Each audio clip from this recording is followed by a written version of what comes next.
नमस्कार। Weekend lecture series में मैं डॉक्टर अमिताभ सिंह एक बार फिर आपका हार्दिक स्वागत करता हूं। केस एनालिसिस के अपने इस लेक्चर सीरीज में आज एक इंपॉर्टेंट मुकदमा लेकर आपके सामने खड़ा हूं। केस का नाम है Abdul Karim versus state of Karnataka. ये केस 2001 की है। पेज नंबर इसका सुप्रीम कोर्ट में AIR में 116 है, लेकिन ये केस आज भी उतनी ही रिलेवेंट है जितनी 2001 में थी। जहां भी देखिए, जिसे भी देखिए, वो प्रेशर की राजनीति करते हुए नजर आ रहा है। कहीं किसान बिल को लेकर के टिकैत बैठे हुए हैं, तो कहीं शाहीन बाग में सरकार के खिलाफ लोग झंडा और बैनर लेके बैठे हुए थे। इस मुकदमे में भी ये एक बहुत लीडिंग केस है। इस मुकदमे में सुप्रीम कोर्ट ने सरकार को लताड़ा था, सरकार को जवाब दिया था कि सरकार का मतलब क्या होता है और क्या एक अपराधी, क्या एक तस्कर, क्या एक नक्सलाइट इस देश की विधि व्यवस्था को प्रभावित कर देगा। कुछ ऐसा ही हुआ था Abdul Karim versus state of Karnataka में। पहले देखते हैं कि आखिर इसके फैक्ट क्या थे, इसका जजमेंट क्या दिया गया और किस तरह से इसने सीआरपीसी के सेक्शन 321 सीआरपीसी की दशा और दिशा को बदलने का काम किया। शुरू करते हैं Abdul Karim versus state of Karnataka, AIR 2001, supreme court 116। इसे आप वीरप्पन से रिलेटेड केस भी कह सकते हैं। हुआ क्या था, इसके फैक्ट ये हैं कि कर्नाटका में एक जिला है गजनूर डिस्ट्रिक्ट से वीरप्पन और उसके साथियों ने साउथ में काम करने वाले फिल्मों के एक्टर राजकुमार और उनके साथ 3 और लोगों को उन्होंने एब्डक्ट कर लिया, अपहरण कर लिया। अब आप जानते हैं हमारे देश की अद्भुत दशा है। हम अपने सैनिकों की शहादत पर, हम अपने सैनिकों का जो कि हमारे वास्तव में रियल हीरो होने चाहिए, हम उनकी शहादत पर इतने आंसू नहीं बहाते जितने इन पेड़ों के पीछे घूमने वालों के लिए हम परेशान रहते हैं। ऐसा ही हुआ कर्नाटका में। राजकुमार जी का जब अपहरण हुआ, इसके बाद जनता सड़क पे आ गई, तमाम तरीके के प्रदर्शन शुरू हो गए, लॉ एंड ऑर्डर की समस्या शुरू की जाने लगी और लोग जो है वो राज्य सरकार के ऊपर प्रेशर बनाने लगे कि राजकुमार को जीवित अवस्था में अविलंब रिहा कराया जाए वीरप्पन के जंजाल से, वीरप्पन की कस्टडी से। अब आइए, अब यहां पर आखिर वीरप्पन ने यह काम किया क्यों था? वीरप्पन ने ये काम इसलिए अंजाम दिया था, राजकुमार और 3 और लोगों के अपहरण को इसलिए अंजाम दिया था। वो राज्य सरकार के ऊपर दबाव बनाता है और कहता है कि आप एक काम कीजिए, मेरे ऊपर जो आपने टाड़ा लगा रखा है, इस टाड़ा को मुझसे हटाइए, इस टाड़ा से मुझे बचाइए। टाड़ा की जितने भी आपने पीटीए वो कर रखे हैं मेरे खिलाफ, उसे हटाइए। मेरे खिलाफ जो क्रिमिनल केसेस पेंडिंग कर रखी हैं वो हटाइए। और देखिए राज्य सरकार की भूमिका देखिएगा कि राज्य सरकार सेक्शन 321 सीआरपीसी में वीरप्पन के खिलाफ टाड़ा के जो मामले थे और जो दूसरे पेंडिंग क्रिमिनल लिटिगेशन थी उसको वापस लेने के लिए आगे बढ़ जाती है। अब प्रश्न उठता है कि आखिर सीआरपीसी का सेक्शन 321 कहता क्या? Section 321 of CrPC stated that the public prosecutor or the assistant public prosecutor in charge of a case may with the consent of court, ध्यान दीजिएगा यहां लिखा हुआ है with may the consent of the court at any time before judgment is pronounced withdraw from the prosecution of any person। 321 का कहना है कि पब्लिक प्रोसिक्यूटर या assistant public prosecutor, session court में पब्लिक प्रोसिक्यूटर होते हैं, मजिस्ट्रेट्स की court में सरकार का पक्ष रखने या प्रोसिक्यूशन को आगे बढ़ाने की जिम्मेदारी असिस्टेंट पब्लिक प्रोसिक्यूटर की होती है। अब ये पब्लिक प्रोसिक्यूटर और असिस्टेंट पब्लिक प्रोसिक्यूटर केवल सरकार के वकील नहीं होते हैं, बल्कि ये कोर्ट के ऑफिसर के रूप में जस्टिस को प्रोवाइड कराने की जिम्मेवारी इनकी होती है।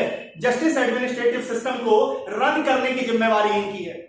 सेक्शन 321 सीआरपीसी कह रही है कि आपको कोर्ट की कंसेंट से, यहां कोर्ट का भी रोल है, ध्यान दीजिएगा। यहां सिर्फ सरकार ने कह दिया कि आप टाडा हटा दो, सरकार ने कह दिया कि अमुक व्यक्ति के खिलाफ क्रिमिनल केस हटा दो, और आप असिस्टेंट पब्लिक प्रोसिक्यूटर या पब्लिक प्रोसिक्यूटर हैं, बिना अपना दिमाग लगाए, बिना उस चीज को समझे, उसके डायमेंशन को समझे अगर आप एप्लीकेशन दे देते हैं कोर्ट में, तो यहां कोर्ट की जिम्मेवारी बनती है कि कोर्ट वहां अपनी कंसेंट ना दे। लेकिन अगर कोर्ट कंसेंट देती है तो किसी भी व्यक्ति से उसके जजमेंट के प्रोनाउंसमेंट, उस मामले में जजमेंट के आने के पहले प्रोसिक्यूशन को वापस लिया जा सकता है। यहां पर क्या हुआ, वीरप्पन के इस प्रेशर के कारण कर्नाटका की सरकार ने पब्लिक प्रोसिक्यूटर को अपनी कंसेंट दी कि आप टाडा और दूसरे मामले वीरप्पन के खिलाफ हटाइए। सॉरी, मैसूर की कोर्ट में जहां ये ट्रायल चल रहा था, मैसूर की कोर्ट में पब्लिक प्रोसिक्यूटर ने एप्लीकेशन फाइल की और वीरप्पन के खिलाफ जो मामले थे उसे वापस लेने के लिए उन्होंने एप्लीकेशन दी और कोर्ट ने भी अपनी कंसेंट दे दी। ट्रायल कोर्ट ने भी अपनी कंसेंट दे दी। अब आपके मन में इस प्रश्न उठ रहा होगा कि आखिर वीरप्पन के इस मामले में अब्दुल करीम कहां से आ गया, क्योंकि अपहरण जिसका हुआ था वो तो राजकुमार थे, उनके साथ 3 और लोग थे, तो आखिर ये अब्दुल करीम कौन है जो ये मुकदमा लेके चला गया। तो समझिए अब्दुल करीम कौन था। अब्दुल करीम एक बदनसीब पिता थे। इनके बेटे का नाम शकील अहमद था, जिसे वीरप्पन और वीरप्पन के साथियों ने मौत के घाट उतार दिया था, जिसका मर्डर किया था। और शकील अहमद के भी केस में, शकील अहमद के इस मर्डर केस में भी वीरप्पन के ऊपर मुकदमा चल रहा था। अब अब्दुल करीम साहब, वो बदनसीब पिता, सुप्रीम कोर्ट का दरवाजा खटखटाता है और कहता है कि सुप्रीम कोर्ट को हस्तक्षेप करना चाहिए। कर्नाटका की सरकार ने जो ये पिटीशन वापस ली है, टाडा की और बाकी क्रिमिनल लिटिगेशन जो वापस कराई जा रही है, इस कंसेंट को जो दिया जा रहा है इसको सुप्रीम कोर्ट देखे। और सुप्रीम कोर्ट ने गजब का एक वेलकम जजमेंट दिया है, जो इसलिए सर्वोच्च न्यायालय के जजेस को हैट्स ऑफ करने का मन करता है कि अगर ये न होते तो इस देश के कानून व्यवस्था का नजारा ही कुछ और होता। तो इस केस में भी सुप्रीम कोर्ट ने एक नजीर पैदा की, एक नजीर एस्टैब्लिश की और केवल सरकार को ही नहीं लताड़ा, उस ट्रायल कोर्ट को भी इन्होंने सुनाया और ट्रायल कोर्ट को भी कहा कि कोर्ट की तरह जुडिशियल माइंड का इस्तेमाल कीजिए, एक रोबोट बनकर केवल फैसले मत सुनाइए। आखिर क्या कहा सुप्रीम कोर्ट ने, ये जजमेंट पढ़िएगा, बड़ी खूबसूरत जजमेंट है और खूबसूरत लैंग्वेज में लिखी गई है। सबसे पहले सुप्रीम कोर्ट ने सरकार को लिया। सुप्रीम कोर्ट ने कहा कि सरकार का मतलब समझिए, जनता ने आपको 5 साल का मौका दिया है, जनता की जन आकांक्षाओं को पूरा करने के लिए आपको मैंडेट दिया गया है। आपके सही काम होंगे, गलत काम होंगे, इसका निर्धारण अगले चुनाव में होगा। अगर आप यूं ही किसी एक अपराधी के कहने पर, कुछ लोगों के धरने और प्रदर्शन के करने पर, अगर आप इस तरीके से क्रिमिनल केसेस को वापस ले रहे हैं, अपने फैसलों को बदल रहे हैं, तो याद रखिएगा इस देश की आम जनता का लोकतंत्र से भरोसा उठ जाएगा। और जो जजमेंट आपने लिया है, जो डिसीजन आपने लिया है टाडा के चार्जेस हटाने का और दूसरे क्रिमिनल लिटिगेशन को वीरप्पन के खिलाफ हटाने का, ये एक बैड प्रेसिडेंट है, ये एक बैड डिसीजन है, इसे बदलिए, ये नहीं होने दिया जाएगा। इसके बाद सुप्रीम कोर्ट आ जाती है ट्रायल कोर्ट पे। अब ट्रायल कोर्ट के बारे में वो सुप्रीम कोर्ट ले रही है।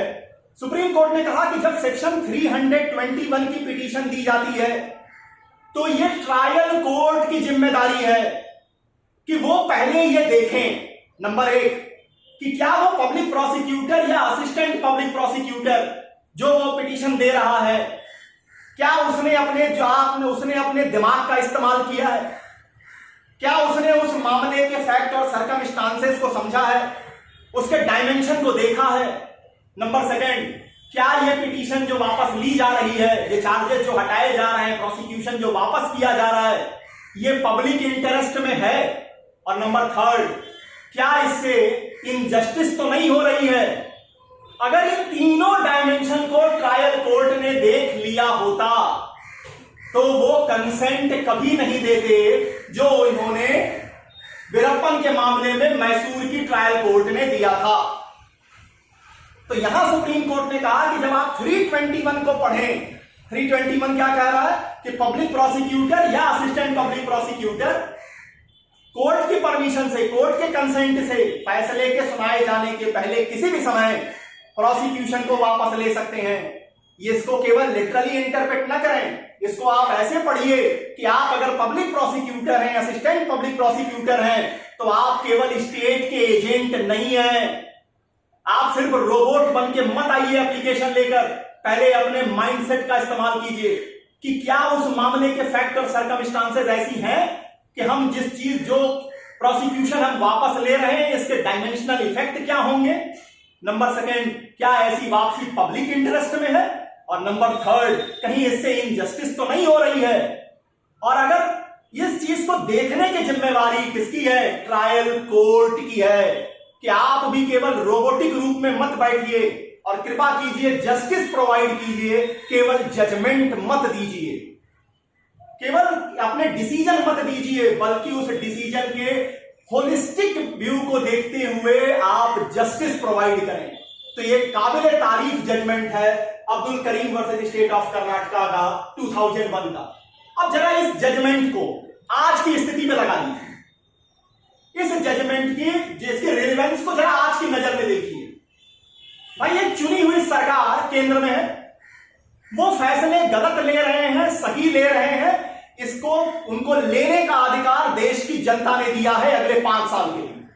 2024 के लोकसभा चुनाव में अगर आपको सरकार के फैसले पसंद नहीं आएंगे, इस देश की जनता ने बहुत सी सरकारों को बदला है, इनको भी बदल देगी। लेकिन क्या राकेश टिकैत को ये अनुमति मिलती है, क्या राकेश टिकैत को ये पावर है कि वो इस तरीके से पब्लिक न्यूसेंस क्रिएट करें, राज्य के कार्य न हो इस पर वो प्रेशर क्रिएट करें।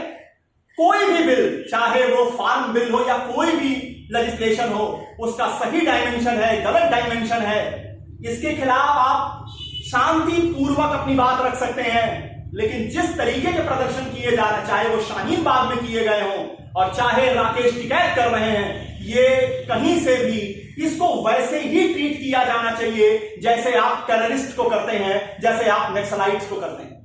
क्योंकि अगर सरकारें ऐसे प्रेशर के खिलाफ झुकने लगी तो इस देश में कोई भी लेजिस्लेशन पास नहीं किया जा सकेगा, किसी भी जन आकांक्षा को पूरा करना संभव नहीं होगा।